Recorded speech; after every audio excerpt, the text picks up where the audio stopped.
about how my husband accidentally told me that he was cheating on me. So just some background information. My husband and I got engaged 2 years ago, and this whole situation happened a month after we got married. So fast forward, it's a Sunday morning. Well, usually every week on Sunday, I clean the whole house. So I woke up, went into the bathroom to take my ring off, and I could not get it off. Mind you, I had gained a little bit of weight since my husband and I got engaged. Anyways, I tried butter, I tried soap, I tried everything, even oil. So after trying to get it off for an hour straight, my finger was 3 times bigger than it usually is. So at this point, I'm really scared that I'm going to have to get it cut off. Because 1, I didn't want to ruin it, and 2, it was really expensive. So I call my husband and he's like, "Oh, call your dad. Firefighters always know what to do." So I called my dad and thank God he lived 5 minutes away because he drove over really quickly. Like for part 2.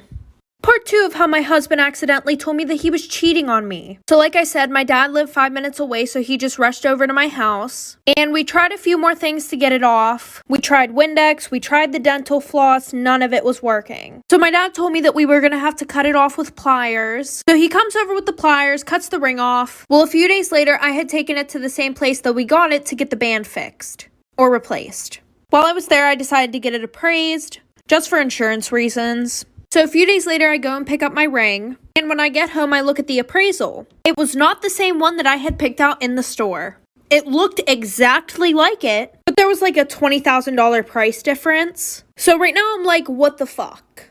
I'm not mad about the money part. I'm more mad that my husband lied to me. I was more upset about the fact that he had lied to me. So I had made dinner reservations for the next night, so that way I could hopefully bring up the conversation about it, like for part 3. Part 3 of how my husband accidentally told me that he was cheating on me. So like I said, I had made reservations for him and I to go out to dinner so that way I could hopefully spark up the conversation about it. So when we finally sat down, I had started up the conversation. I had told him that when I took my ring in to get it fixed, I also got it appraised. And his face immediately changed after that, but he wasn't saying anything. He was like, "Oh, okay, how did that go?" So at this point, I was tired of beating around the bush, and I was like, "Why wouldn't you just tell me if we were having money troubles?" And he was like, "What do you mean? We're not having any money troubles. I'm fine." One thing about my husband is that he is very wealthy, and he takes pride in the fact that he is very wealthy. So obviously, me right there kind of questioning his wealth, he fucked up and told me the truth. He was like, "Well, I'm going to be honest with you. I accidentally gave the ring that I was supposed to give you to a girl I was seeing at the time, and I just never got around to replacing yours." So fast forward to present day, I am currently moving all of my stuff out of our house and filing for divorce. Story time about my boyfriend's crazy ex-girlfriend. So a little background information. So his ex-girlfriend's parents, they owned a security company, which sold cameras, alarms, and a few other things. So at the end of 2019, my boyfriend broke up with his ex-girlfriend. And by March of 2020, he started seeing me. And at first, we were just keeping things on the down low. Anyways, so after maybe 3 weeks of seeing my boyfriend, his ex sent me an Instagram message calling me a slut. It's the obsession for me. Anyways, what's even weirder is that she knew everything about my boyfriend and I. Even the sexual things. Anyways, like I said, I thought that was really weird, so everything that she had sent me, I sent straight to him. Because I thought, obviously, that he had still been talking to her and had told her everything about us. But instantly, he gave me his phone and said go through it, and he had her blocked on everything. So even though it was weird, we moved on from that situation. Well, fast forward another 2 weeks, and his ex calls him while I'm at his house. Like for part 2.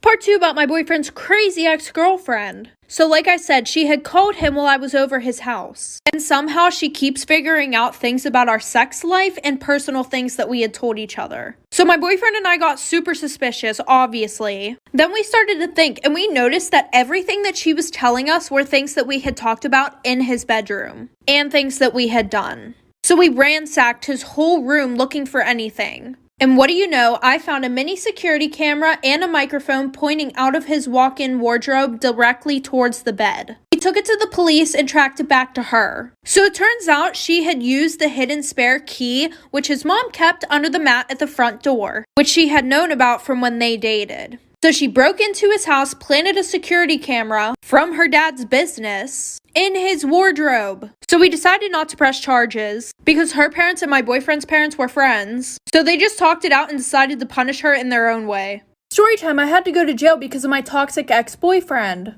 So a little background information. Him and I started dating right after high school. And this relationship was so fucking toxic. We would literally fight over the dumbest shit. So fast forward 4 years later, the one night he had his friends over and he wanted me to cook steak. I decided to cook chicken instead. And this is what triggered the entire fucking fight. He was saying things like, you never listen to what I say, you can't turn a hoe into a housewife type of shit. So he pretty much blew up and was like trying to kick me out of our house. He went to our master bedroom, started breaking all my shit, throwing it down the stairs, and his friends left me there with his crazy ass. So I tried to get him to stop, but he wouldn't, of course. So then he ended up calling his fucking sister, who is 10 years older than me, trying to get her to come to my house and kick my ass. I never really got in a fight like this, so I decided to call 911. She heard him in the background going crazy like for part 2. Part 2 of why I had to go to jail because of my toxic ex-boyfriend. So like I said, the dispatcher on the phone could hear him in the background going absolutely fucking psycho. So she told me to hide. I ran upstairs into the master bedroom and locked the door until they came. So they interviewed us separately, and he has the nerve to start fucking crying, saying that I was beating his ass, and he even fucking scratched himself. So even though I called 911, they said in a domestic dispute they had to take somebody to jail. And since he had visible marks on him, they took me to jail.